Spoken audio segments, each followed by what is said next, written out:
Line এবং shape কন্ট্রোলের ব্যবহার দেখব। তো এই কাজটি করার জন্য আমরা প্রথমে একটি ফর্ম ওপেন করলাম।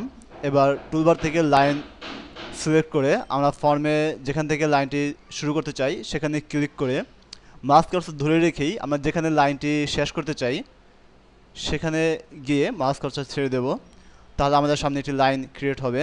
এখন আমরা এই লাইনটিকে বিভিন্নভাবে মডিফাই করতে পারি, অর্থাৎ এর বর্ডার কালার চেঞ্জ করে দিতে পারি। আর বর্ডার স্টাইল আমরা চেঞ্জ করে দিতে পারি, অর্থাৎ কী ধরনের বর্ডার স্টাইল আমরা চাই। ড্যাশ ডট দিলাম। আর বর্ডার ওয়াইথ আমরা চেঞ্জ করে দিতে পারি 5। তো এইভাবে আরও অন্যান্য প্রপার্টি চেঞ্জ করার মাধ্যমে আমরা এর বিভিন্নভাবে লাইনটাকে মডিফাই করতে পারি। তো এরপর আমরা দেখব শেপ কন্ট্রোলের ব্যবহার। তো আমরা এটাকে সিলেক্ট করে ডিলিট করে দিচ্ছি। এবার টুলবার থেকে শেপ সিলেক্ট করে আমরা ফর্মে একটি শেপ ক্রিয়েট করব।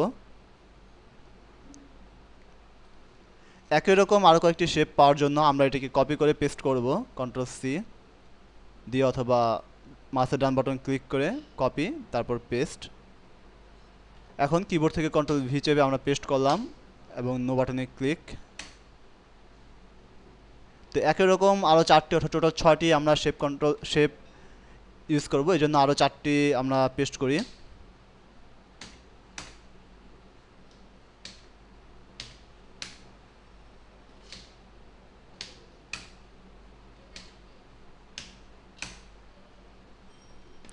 তো আমরা শেপগুলোকে ফর্মে সাজাই বিভিন্নভাবে।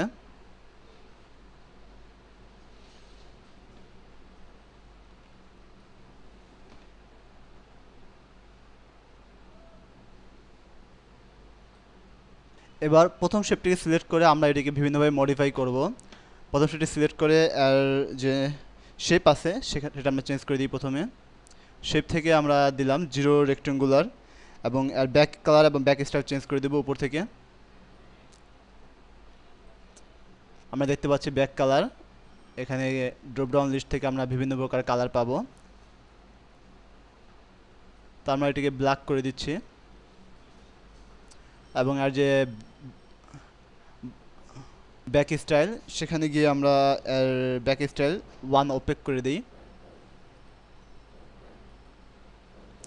তো আমরা দেখতে পাচ্ছি যে ফর্মে যে প্রথম শেপটি আছে সেটি চেঞ্জ হয়ে যাচ্ছে। তো এইভাবে আমরা সবগুলো শেপ চেঞ্জ করব। তো দ্বিতীয় শেপটি সিলেক্ট করে আমরা শেপ দেব।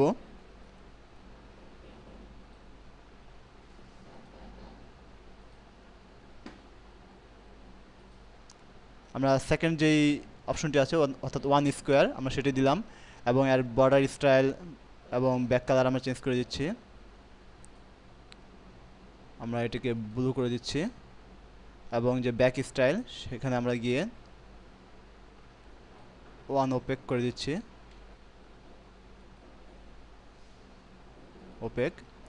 তো আমরা দেখতে পাচ্ছি যে ফর্মের যে সেকেন্ড শেপটি আছে সেটি চেঞ্জ হয়ে গেল। এবার থার্ড শেপটিকে আমরা চেঞ্জ করব, এই জন্য থার্ড শেপটি সিলেক্ট করে এর শেপ দেবো আমরা ওভাল, অর্থাৎ এটি বৃত্তে পরিণত হবে। শেপ টু ওভাল দিয়ে দিলাম। একইভাবে আমরা বর্ডার কালার এবং বর্ডার স্টাইল চেঞ্জ করে দিতে পারি। বর্ডার কালার আমরা চেঞ্জ করে দিই।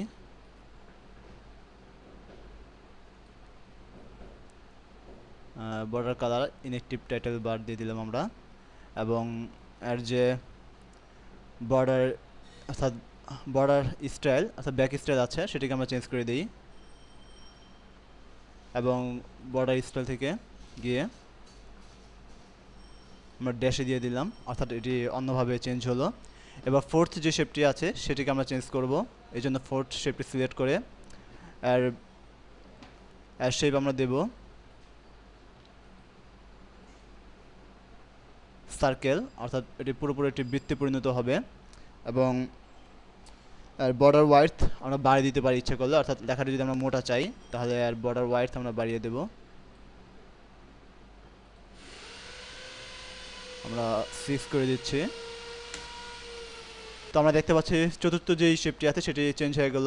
এবার ফিফথ যে শেপটি আছে সেটি সিলেক্ট করে আমরা প্রপার্টি মেনুর শেপ থেকে আমরা দেব রাউন্ডেড রেক্ট্যাঙ্গেল, অর্থাৎ এটি চতুর্ভুজের নেই, চার কোণায় শুধু একটু চেঞ্জ হবে এবং এভাবে আমরা অন্যান্য যে বর্ডার স্টাইল, বর্ডার ওয়াইড এগুলো চেঞ্জ করতে পারি। তো এবার ষষ্ঠ যে শেপটি আছে সেটি সিলেক্ট করে আমরা এর শেপ দেব।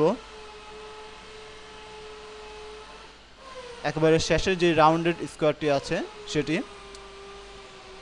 এটিরও আমরা ইচ্ছে করলে বর্ডার স্টাইল, ব্যাক কালার এবং যে বর্ডার কালারগুলো আছে সেগুলো চেঞ্জ করে দিতে পারি। তো এভাবে আমরা শেপ এবং লাইন কন্ট্রোলের ব্যবহার দেখলাম। ধন্যবাদ।